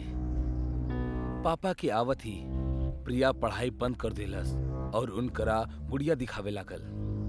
पापा, ई देखी, हमनी नया गुड़िया खरीदनी। रंजीत वो गुड़िया देख के गुस्सा हो गई और सारिका के आवाज देवे लागल। सारिका, सारिका, बाहर आवा। सारिका दौड़ के बाहर आई। का भइल? का भइल? ऐसन फिजूल खर्चा करे के का जरूरत रहल तरह के? पैसा का पेड़ पे उगेला? रंजीत गुस्सा में वो गुड़िया जोर से फेंक देलस और यही वजह से वो गुड़िया के मुंडी टूट गई। दोनों के झगड़ा देख प्रिया रोए लागल और दौड़ के गुड़िया के पास चल गई। टूटल गुड़िया के लेके प्रिया अपना कमरा में चल गई और देर तक रोत रहली। थोड़ा देर बाद सारिका प्रिया के खाना खाए खातिर बुलावे लागल। प्रिया बेटा, चला खाना खा ले। हमरा के भूख नहीं खे, तू जा। प्रिया खाना खाए से साफ इनकार कर देलस। गुड़िया टूटे की वजह से वो बहुत रोत रहली और रोवत रोवत बिना कुछ खैले गुड़िया के अपना पास रख के वो सुत गई। आधा रात बीत चुकल रहल। सारिका और रंजीत अपना कमरा में सुतत रहले। प्रिया भी गहरा नींद में सुतत रहली। अचानक से गुड़िया के आंख चमके लागल और फिर से लाल हो गई। वो धीरे से प्रिया के पकड़ से बाहर आई और अपना आप ही चले लागल। ओकर टूटल मुंडी के वो अपना हाथ में पकड़ ले रहल। चलत चलत वो प्रिया के कमरा से बाहर आ गई और सारिका और रंजीत के कमरा में जाए लागल। गुड़िया वो दोनों के कमरा में आ गई। वो अपन एगो हाथ खड़ा कैलस और वो दोनों के हवा में उठा देलस। जैसे ही वो छत तक पहुंचले, गुड़िया वो दोनों के छोड़ देलस और वो जोर से जमीन पे आके गिर गईले। दोनों नींद से जग गईले। उनकरा कुछ समझ में ना आवत रहल कि का हो रहल बा। उतना में सारिका के ध्यान गुड़िया के तरफ गईल और ओकरा देख के वो डर गईल। वो गुड़िया आपन मुंडी के आपन एगो हाथ में लेके खड़ा रहली। ई कहां से आ गई और अपने आप खड़ा बा? रंजीत गुस्सा में गुड़िया उठावे के खातिर गईल, पर वो गुड़िया इतना भारी हो गई रहे कि रंजीत पूरा जोर लगा के ओकरा उठावे के कोशिश करत रहल, पर वो गुड़िया ओसे हिलत भी न रहली। आखिरकार गुड़िया के गुस्सा आ गई और वो रंजीत के जोर से बिजली के झटका दे देलस। झटका से रंजीत दूर जाके गिर गई। तू हमार प्रिया के रोलाइले बड़ा। अब हम तारा के ना छोड़ब। ऊ गुड़िया रंजीत के छाती पे छलांग लगौलस। गुड़िया के वजन रंजीत के सहन ना होखत रहल। ऊ रंजीत के छाती पे अपन पैर पटके लागल। जैसे जैसे गुड़िया के मार बढ़त गईल, रंजीत के मुंह और नाक से खून निकले लागल और थोड़ा ही देर बाद रंजीत के मौत हो गई। सारिका मौत के इस सारा नजारा कोने में रोवत रोवत देखत रहली। गुड़िया रंजीत के मरला के बाद सारिका के तरफ बढ़े लागल। गुड़िया के आवाज देख सारिका और भी ज्यादा डर गई। हमरा के कुछ मत करो। प्रिया के हमार सिवा केहू नहीं के, हमने के छोड़ दा। प्रिया के तोहनी के कोनो जरूरत नहीं के। अब से हम प्रिया के ख्याल रखब।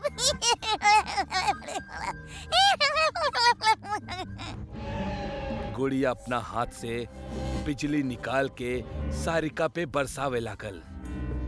वो बिजली के झटका के सारिका सहन न कर पावत रहल और ऊ वही जे दम तोड़ दिलस।